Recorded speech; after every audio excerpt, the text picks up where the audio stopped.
Welcome to a special edition of In Focus with Eden Lane. Tonight, our special edition brings you the team behind the compelling documentary featured on Independent Lens, which revolves around the brutal murder of 16-year-old Fred Martinez in Cortez, Colorado. Two Spirits made its world premiere at the Starz Denver Film Festival to a sold-out crowd. The Denver Two Spirit Society was on hand to open the occasion with a blessing.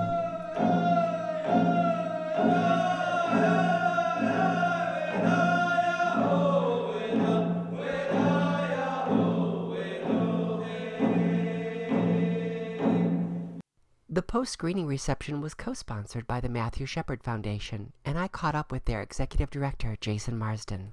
Well, it was just so touching. I think Lydia and her team put together something that reaches you emotionally about the reality of this impoverished but very determinedly loving family and what they had as a family and what was lost as a result of Fred's murder.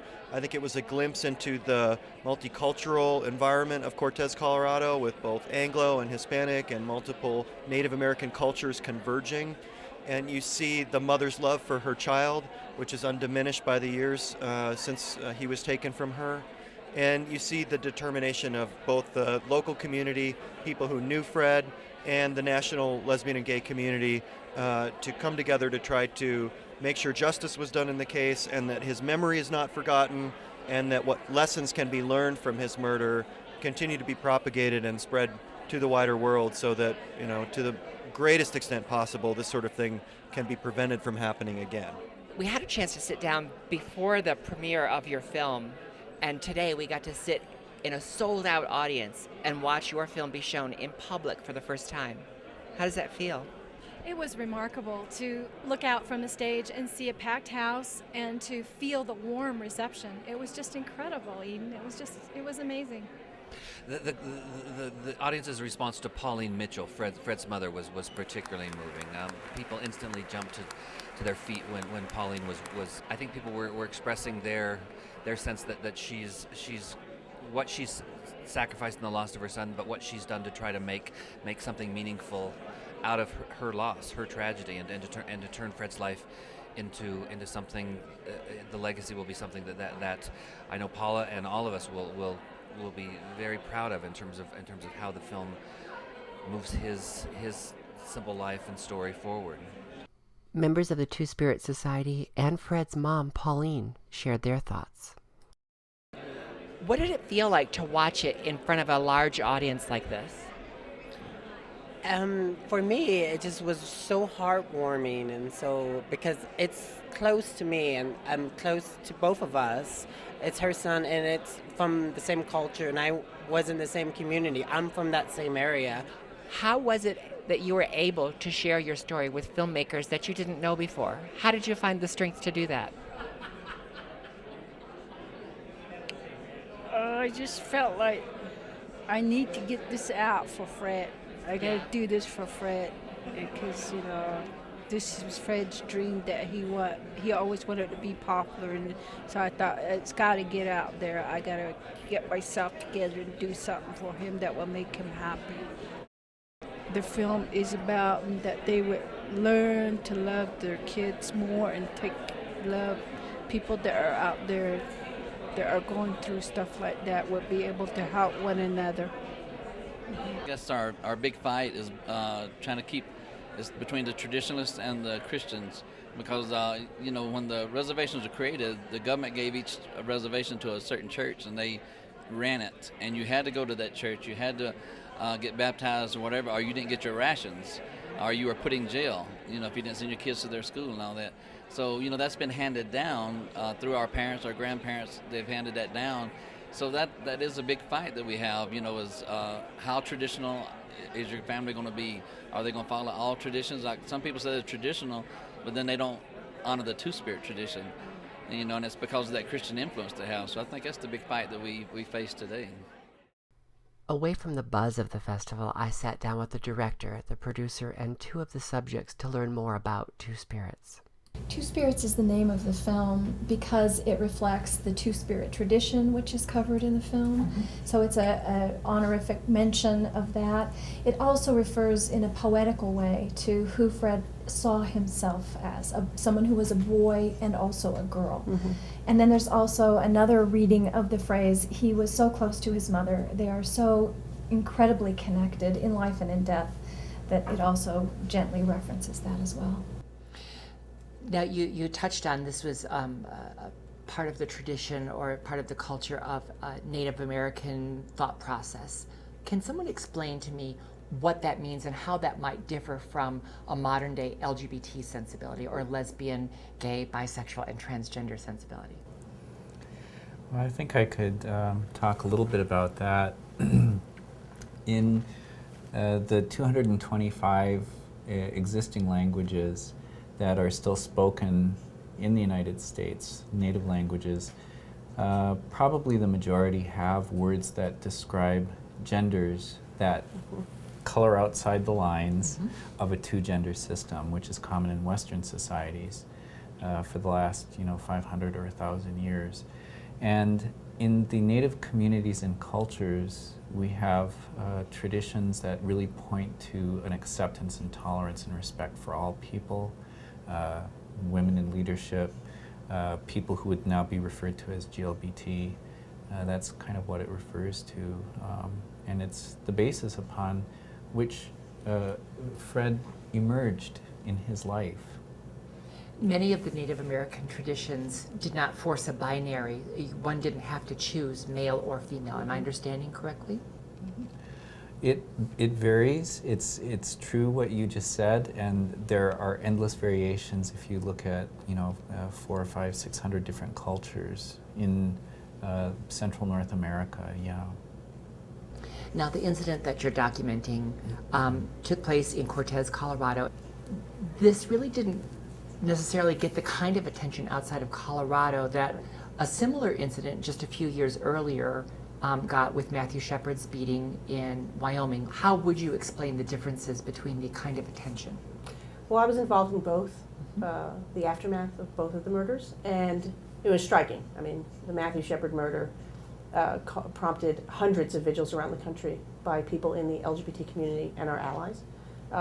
Fred's murder was a much more uphill battle, both within the LGBT community and the LGBT media, as well as the mainstream. That's an interesting point, that it was just as difficult to get LGBT media Absolutely. To pay attention as it was Absolutely. mainstream media. And it wasn't just because this was an isolated place. I mean, I think we really have to look at how our own community needs to grapple with our own issues around those who transgress, around gender, those who are poor, those who are people of color, and young people. And Fred was all of those. And so for that reason, I struggled. And we did not succeed nearly as much as we would have wanted to get Fred's story told in the way that it really deserved to be. Do you think that within the Native American culture in the area that they were more attentive to the incident? What was your sense of the temperature at that time? The main reason that I went, I was working for GLAAD, the Gay and Lesbian Alliance Against Defamation at the time, was because the local activists, both Native and non-Native, were just crying out for help to try and get, again, both the community and the media to pay attention to this. And, we immediately realized, and I immediately realized when I got there, that there was a lot of learning to be done on both sides. I mean, I have been an out lesbian most of my life, and I learned so much and respected so much this tradition that I knew very little of, this tradition of Two-Spirit, of Nodle. And so it was really on a level of respect on both sides and a level of understanding on both sides and learning. The experience there was really fascinating because there was a whole nother layer of this, as you say, cultural education and understanding that needed to come about on both sides, as opposed to in Laramie where, essentially we were dealing with, a young, white, pretty non-threatening young man who was very appealing to the mainstream media and very appealing to our community. And a little more accessible. Much more accessible and much more easier to understand than Fred. The difference in the way the mothers are received, I think, also underlines that it's maybe not just an LGBT kind of understanding or two-spirit understanding, but you did point out that it's a person of color, Native American culture, someone of a lower socioeconomic background, and somewhat more remote. So with this film, of course, you're starting to tell that story to a wider audience, even though it's been so long. How did this project begin? Well, we came to Cortez because of friends of ours, Russell and I, who had explained what was going on at the time with the aftermath of the crime, and Kathy arriving, the work she did to sensitize the media and the law enforcement officials and the work she did. So we were following the story, but when we met Paula, we understood that it was a story that had to be told. And Paula? Paula is Fred's mother. Actually, her name is Pauline Mitchell. And so our connection to her was a very personal one. And I had an exchange with her where, sitting on Fred's grave, she turned to me, and it was clear that this story was not going to be told unless we took on the responsibility to do it. And I told her that we would do everything we could to make this happen. And I think there's no way for a parent to understand what it would be like to lose a child, and to lose a child to horrific violence, and then to lose a child under conditions like this murder, and only because he was being who he was, a beautiful, kind, big person, being fully expressive of who he was. That's why he was killed. I can't imagine it. I still can't go there. We made the film and I still can't go there. Part of what you attempt to do is let us know him. In what ways do you find that Two Spirits is letting us know him? That's a challenge in this case because of Fred's poverty, for one thing. There were no family movies. We made a movie in which there was no archival footage of any kind showing Fred alive. We have photographs, of course, snapshots. In fact, some of the most iconic photographs, ironically, come from the rocks just above the spot where he was bludgeoned to death on a sunny afternoon when he and friends were taking photographs of each other, and Fred was expressing himself in a big, powerful, joyful way as the feminine Fred who he cared about most in that summer of 2001. And it's a particular tragedy that those photos are the last physical evidence we have of Fred. When we look at those photos and we see Fred expressing himself in such an authentic way, obviously feeling as if there's no reason to edit his personality, what is it about what was going on in his family and in his neighborhood, in his culture, that was encouraging or allowing that, empowering him to be that expressive and that authentic? Well, I don't think he was empowered except by his family. His family. At school, he was being harassed and bullied terribly. He had a good group of friends, but certainly the culture wasn't saying, be who you are. It was really his mother. I think that's what really struck me the most. And it's interesting that you try, the parallels between, Pauline Mitchell and Judy Shepard. I mean, ironically, they really have very little in common, but when they met, they immediately bonded, because the one thing they did have in common is something that really no one else could sit across the table from them and talk about. And so, it was the unconditional love of his mother when we first met her that struck me so strongly. And she was wondering why we were there. Why are these activists here from New York and Denver? I mean, even Denver seemed like far away. New York seemed like, could have been Mars. Another world, yeah. And she asked us point blank, very, very, why are you here?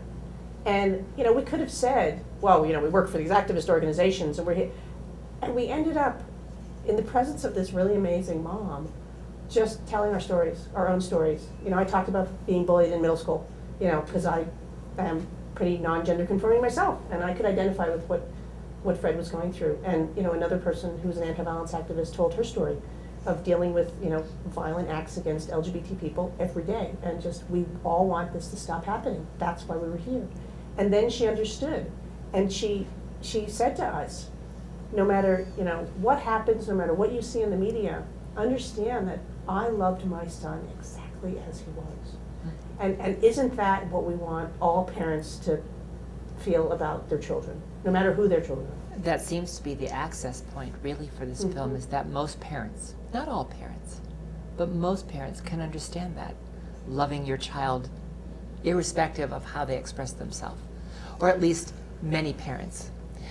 But when Fred went to school, you say he was subject to bullying, but was there a part of the culture of his family or the culture from which they came that gave him that sense that he could be this two-spirit person? And I'd like to understand that a little more. He came to his own decision about who he was on his own. That's a part of the beauty of who Fred was. So he told his mother and his family, I am a boy and I am a girl. I do not want to pick between one of those things. I am both. And it was his mother who said, we have a word for that in Navajo. A boy, a male-bodied person with a feminine nature is Nadle. So she could say, you are a Nadle person, and then he said, well, that's great. That's who I am. That's what I am. That's cool. I'm Nadle. You know, so that's how it happened. He knew who he was, and his culture did have a way to give him his standing.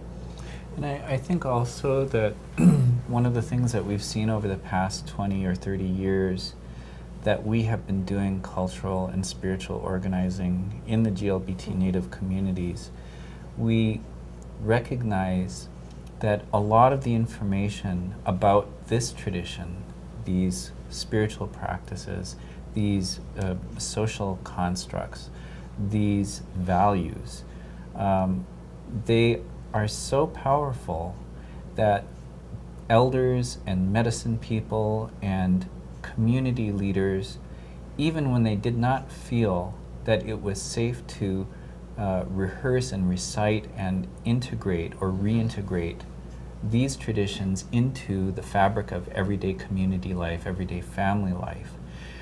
The traditions are so powerful that there is no way to prevent the beauty of this tradition, the strength of this tradition to come through the voice of a mother and to be manifest in the powerful life of a very young person who had no other cultural connections to these traditions, because a lot of them were tectonically cut off by the federal boarding schools, and that was a century-long process. One thing I'd like to try to understand a little better for our viewers is the pressure from modern-day Western LGBT political movements to be very binary. Even when recognizing transgender people, they still are very binary. And Native American culture could accept a binary decision, but doesn't force one. So where can we turn to understand the power of that portion of Native American culture? I think you look at the original, the names for who we are in the original languages. Like Lydia was saying, you know, there's a term Nutley, and it may have been the one piece of information that Fred's family had access to, but it was a key piece of information. One of the descriptions or translations I've heard of that phrase by one of our very good Navajo friends is in no way related to a term that you'd see in English language. You know, people automatically used for how many decades the term homosexual. You know, the word right in there is kind of threatening to a lot of people who have no desire or interest or are afraid of talking about human sexuality, period. But if you look at the word Natle, I'm not Navajo, but as it's been described to me, it means a person who is in a continuous state of transformation. There's even a greater, wider tradition. The Mi'kmaq people in eastern maritime Canada have a term, buona. It means a powerful being. So we have these terms, and on the surface they refer apparently to gender, but the terms in the languages have a variety of meanings, and they are not related at all to human sexuality. They're basically referring to core spiritual strengths. The Navajo people value the balance of the masculine and the feminine. And so the whole world is genderized. Mountains are either masculine or feminine. A stream, a river, everything is masculine or feminine. So the balance of those is prized so highly, and that's, if you're out of balance, you get sick. If you're out of balance, there's violence. If you're out of balance, bad things happen. So you're working to achieve a harmonious connection between the two. So a person who comes into the world with a special gift of both of those abilities and natures in balance would be seen as having a very important gift to give the community and their families and in their own lives. Which could explain why in many Native American cultures and other cultures throughout the world that people who would be described as two spirits, or not, did I say that right? Were revered rather than feared.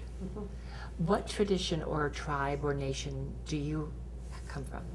I'm Yupik Eskimo. Yupik Eskimo. Is there a similar tradition among your nation?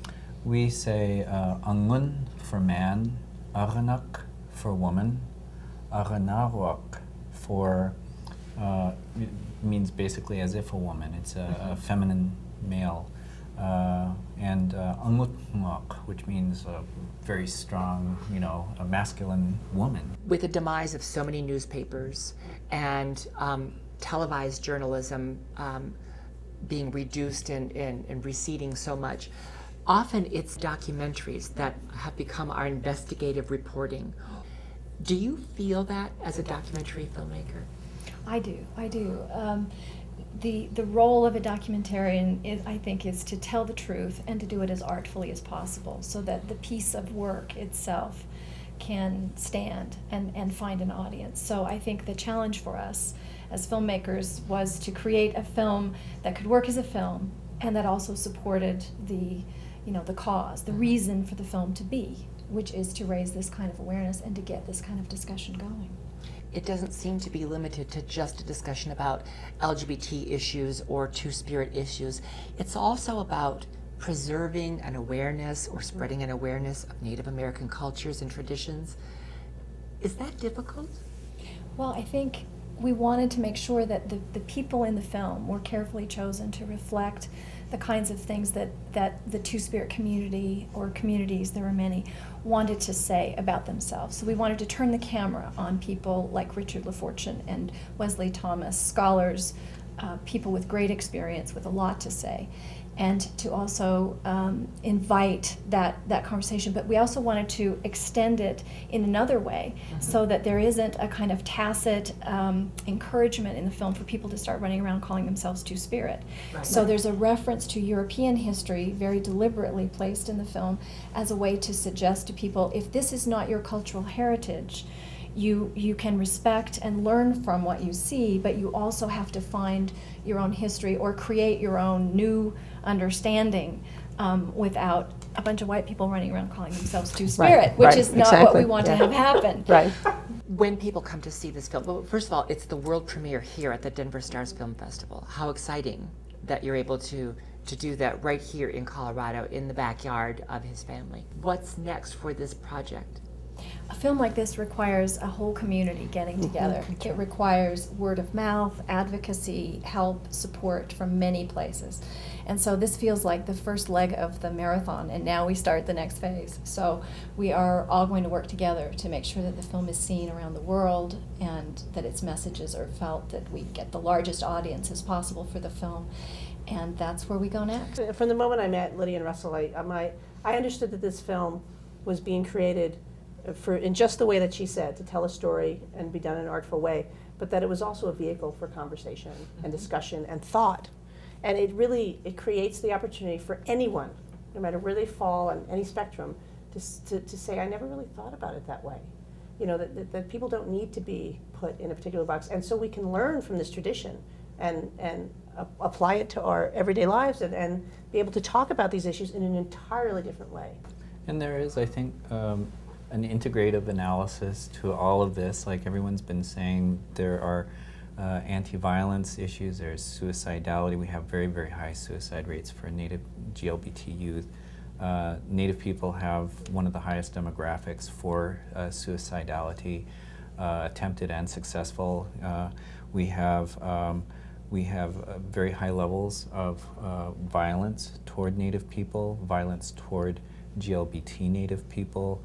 We have domestic violence that is inherited from the communities that surround us that are not part of our traditions. All of this forms a real core of attention on how we heal. We're engaged in a 500 and how many years is it now? 530 years of healing from colonization. And a lot of that history has to do with violence. The violence toward native GLBT people, toward transgender people, begins in the 1500s, and you see that right at the outset of the film. The scale, the magnitude, and the dimensions of the violence on the individual level, on the macro level, on the meta level, are extraordinary. And it creates a picture that everyone, as some reviewers and critics have said, you walk away and you cannot look at this the same way again. It's impossible, and it's true. And if there's ever anything that speaks to the power and importance of film in general and documentaries in particular, it's films that attempt to answer these kinds of questions and cover these issues. And if you'd like to find out more about Two Spirits, you can visit their webpage. Wonderful. Thank you, Eden. Excellent. Thanks, Eden. That was wonderful. That was great. We end with final thoughts from the members of the Two Spirit Society at the premiere. I think that's the point that we need to bring to every community, is that we're still here, you know. And the tradition that we carry as Two-Spirit people has always been here. It hasn't gone away. We still practice it. So the one thing I would say would be open your mind and your eyes, you know, and put your differences aside and come and check it out. I think I would probably tell them to be strong, to be courageous, and to be proud.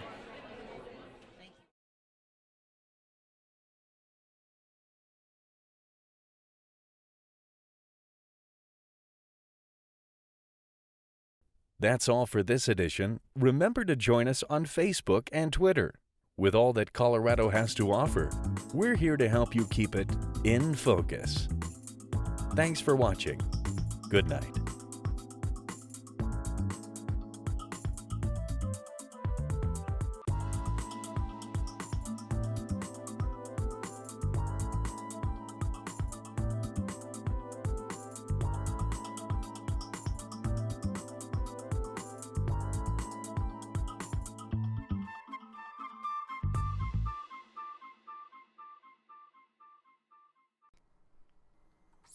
Snugglebug.